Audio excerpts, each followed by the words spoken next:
the classic therapeutic treatment for terror and the poisoning that terror induces is exposure, voluntary exposure. Yeah. Okay, so the pattern there is face what you're most afraid of, and you will be free. Okay. That makes sense. Voluntarily. Yeah. Now that's a doctrine of psychotherapy now. Right. Okay. So now that's weird. That's weird. So God doesn't chase away the snakes. He makes everyone braver. Okay, because that's better than being safe. Bravery is better than safety. It's a more reliable cure for terror. Okay, now that's cool. But this is even more cool. In the Gospels, Christ says that he has to be lifted up like the serpent in the desert. You think, what the hell does that possibly mean? Because, well, that's a snake first on a stick, and Christ is comparing himself to a snake on a stick? Okay, so what is this? What can this possibly mean?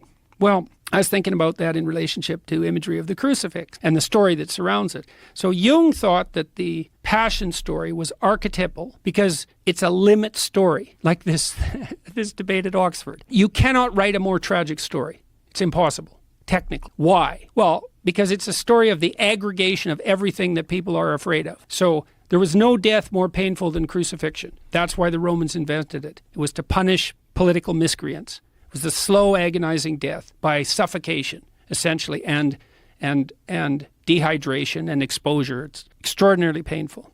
Okay, so that sucks. That's pain, man. Plus, you know it's coming. That's part of the story. Plus, your best friend betrayed you into it. Plus, your people turned against you. Plus, they're led by a tyrant who doubts truth. Plus, you're a victim of the Roman Empire. Plus, you're completely innocent. Plus, everybody knows it. Plus, they choose a criminal to be released from this experience instead of you, even though they know he's a criminal and they know you're innocent. So, and you're young and you've done no wrong and all you've done is help people. So it's a limit story. Okay, so then you think, we've been looking at that limit story for 2,000 years in the image and in the story. What are we doing? Well, you're supposed to visit the stations of the cross, let's say. Okay, here's the idea. You hear the crucifixion story and you play with it. Who are you? Maybe if you're female, you're Mary, and why is that? It's the Pieta. Because you have to offer your children to the destruction of the world. That's female courage. That's the mother that doesn't hold her child back. It's like, go out. To what? Eventually your death and destruction. Go out. Leave me.